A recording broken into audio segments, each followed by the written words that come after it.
पारासिलाब और झुमरा पहाड़ के इस बार का हिस्सा जो है मैक्सिमम लोग इसी क्षेत्र के थे। हमने उनसे ये भी पूछा कि आप क्या करते हैं।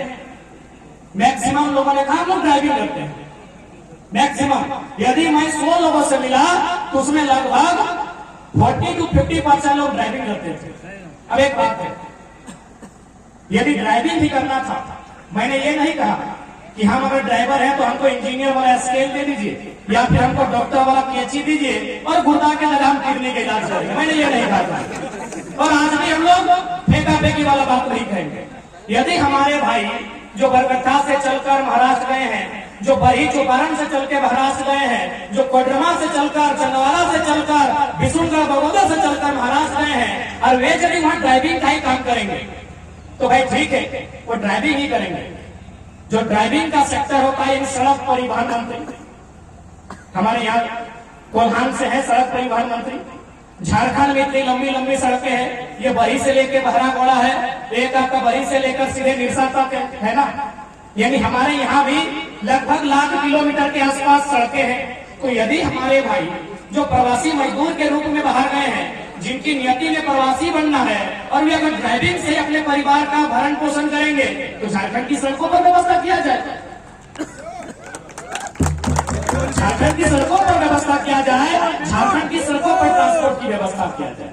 क्या ये हम कोई पहाड़ काटने का बात कर रहे हैं या फिर क्या हम कोई जादुई छड़ी घुमाने की बात कर रहे हैं? क्या संभव है ना संभव? क्या ट्रांसपोर्ट की व्यवस्था जो आज अगर लाखों हमारे लोग प्रवासी मजदूर के रूप में महाराष्ट्र में टेम्पो चलाते हैं, महाराष्ट्र में कार चलाते हैं, टैक्सी चलाते हैं, तो इन्हीं सड़कों पर ट्रांसपोर्ट की व्यवस्था किया जाए। और बिल्कुल मजदूरी में तो 100%, अरे कम से कम IAS IPS तो छोड़िए, मजदूरी में भी कम से कम झारखंडी को प्राथमिकता नहीं मिलेगी तो शख्स कहां जाए। उसके बाद एक सेक्टर से मिला हुए लोग माइनिंग का काम करते हैं। 10 बाय 10 का कमरा था और कमरे का तापमान इतना था कि आप अगर सूरज के सामने खड़े हो जाएंगे जून महीना में तो सूरज की रोशनी का ताप आपको उतना गर्मी नहीं दे सकता है जितना उस कमरे का ताप था। उन लोगों ने कहा हम लोग माइनिंग का काम करते हैं। हमने कहा ठीक है, आप माइनिंग का काम करते हैं तो माइनिंग तो हमारे भी यहाँ होती है। कोयला की माइनिंग होती है, पत्थर की माइनिंग होती है, अब्रक की माइनिंग होती है, यूरेनियम की माइनिंग होती है, और भी बहुत सारे पदार्थ है और बहुत सारे तत्व है जिसकी माइनिंग होती है।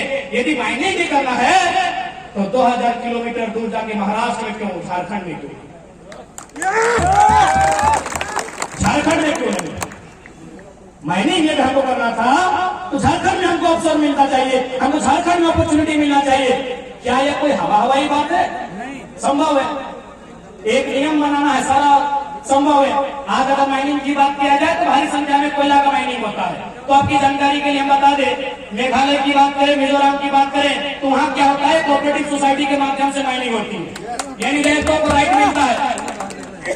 तो भाई अगर हम माइनिंग की बात करेंगे, अगर हम मजदूरों की बात करेंगे, नीति नियम की बात करेंगे तो उसके लिए भले आज हम माइक में भाषण के रूप में बात कर रहे हैं, आज हमें मीडिया वाले कवरेज कर रहे हैं, लेकिन हमारी बात की गरिमा, हमारे बात का महत्व तब होगा जब दिल्ली में हमारी दस्तक। इन्हीं बातों को हम कोई शपथ नहीं करेंगे, हम इन्हीं बातों को रखेंगे, इन्हीं बातों को तर्क से प्रस्तुत करेंगे, हम इन्हीं बातों पर चर्चा करेंगे। लेकिन जब सदन के भीतर चर्चा करेंगे उसकी गरिमा हम इन्हीं बातों को रखेंगे, प्रधानमंत्री के सामने रखेंगे कि भाई जब बाकी राज्य में जहां आपने कोऑपरेटिव सोसाइटी का गठन किया है वहां से रैयत के माध्यम से कोयला का खनन होता है या फिर वहां एक बेहतर पुनर्वास की नीति है तो झारखंड में क्यों नहीं? हम इन्हीं बातों को वहां दोहराएंगे, क्योंकि जब तक सदन में आपका चर्चा नहीं होगा, जब तक देश के सबसे बड़े पंचायत में आपका चर्चा नहीं होगा, तब तक आप अपनी उन्नति की नहीं सोच सकते हैं, आप अपने विकास की नहीं सोच सकते हैं। और आज 23 सालों के झारखंड में झारखंडी इतना जागरूक हुआ है